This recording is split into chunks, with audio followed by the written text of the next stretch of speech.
Shalom Bapak Ibu Saudara-saudari yang terkasih. Hari ini kita akan membaca dan merenungkan firman Tuhan yang diambil dari kitab Yohanes pasal yang ke-10 ayat 1 sampai dengan 10.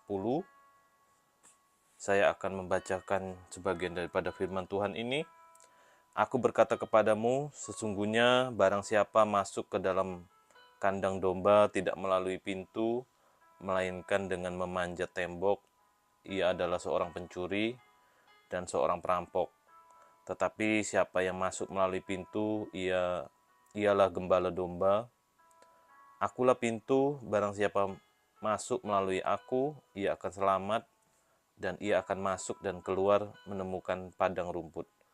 Pencuri datang hanya untuk mencuri dan membunuh dan membinasakan. Aku datang supaya mereka mempunyai hidup dan mempunyainya dalam segala kelimpahan. Bapak Ibu Saudara-saudari yang terkasih, dalam Yohanes 10 ayat 1 sampai dengan 10 ini menggambarkan Yesus sebagai gembala yang baik dan satu-satunya pintu menuju keselamatan.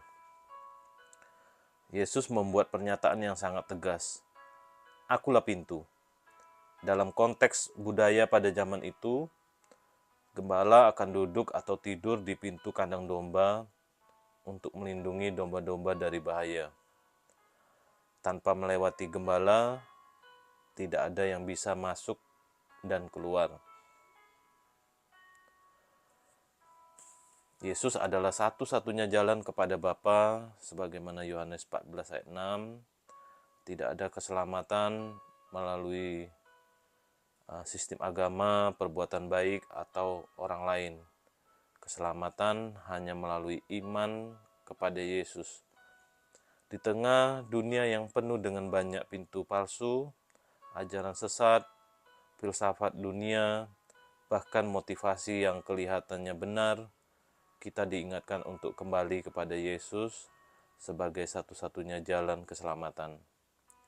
Yesus juga memperingatkan kita, pencuri datang hanya untuk mencuri dan membunuh dan membinasakan. Siapa pencuri ini? Bisa berarti iblis yang ingin menghancurkan kehidupan rohani kita, bisa juga berarti guru-guru palsu yang membawa ajaran yang menyesatkan.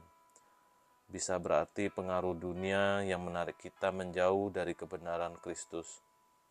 Waspadai suara-suara palsu, suara yang menyepelekan dosa, suara yang mengatakan bahwa semua jalan menuju Tuhan itu sama, suara yang menjanjikan berkat tanpa pertobatan, suara yang menggantikan anugerah dengan usaha manusia. Suara-suara ini berbahaya, mereka bisa mencuri damai sejahtera kita, membunuh iman kita secara perlahan, dan membinasakan relasi kita dengan Tuhan. Yesus berkata bahwa domba-domba mengenal suaranya. Bagaimana kita bisa mengenali suara gembala sejati? Pertama, melalui firman Tuhan. Semakin sering kita membaca dan merenungkan Alkitab, semakin peka kita terhadap suara Tuhan. Kedua, melalui Roh Kudus. Roh Kudus menegur, menguatkan, dan membimbing kita kepada seluruh kebenaran. Ketiga, melalui komunitas iman yang sehat. Gereja dan persekutuan yang berakar pada firman akan menolong kita bertumbuh dan tetap dalam jalur yang benar. Keempat, melalui doa dan keintiman dengan Tuhan. Kita belajar membedakan suara Tuhan lewat relasi yang dekat. Yesus berkata, domba-dombaku mendengarkan suaraku, dan aku mengenal mereka, dan mereka mengikut aku. Yohanes 10 ayat 27. Apakah kita sedang mendengar suaranya, atau kita lebih sering mendengar suara dunia? Yesus tidak hanya memberi keselamatan, tetapi juga hidup dalam kelimpahan. Apa arti hidup berkelimpahan? Bukan sekedar materi, tapi hidup yang penuh dengan damai, sukacita, tujuan, dan kasih Tuhan. Hidup yang dipenuhi Roh Kudus, bukan kekosongan batin. Hidup yang memuliakan Tuhan dan menjadi berkat bagi orang lain.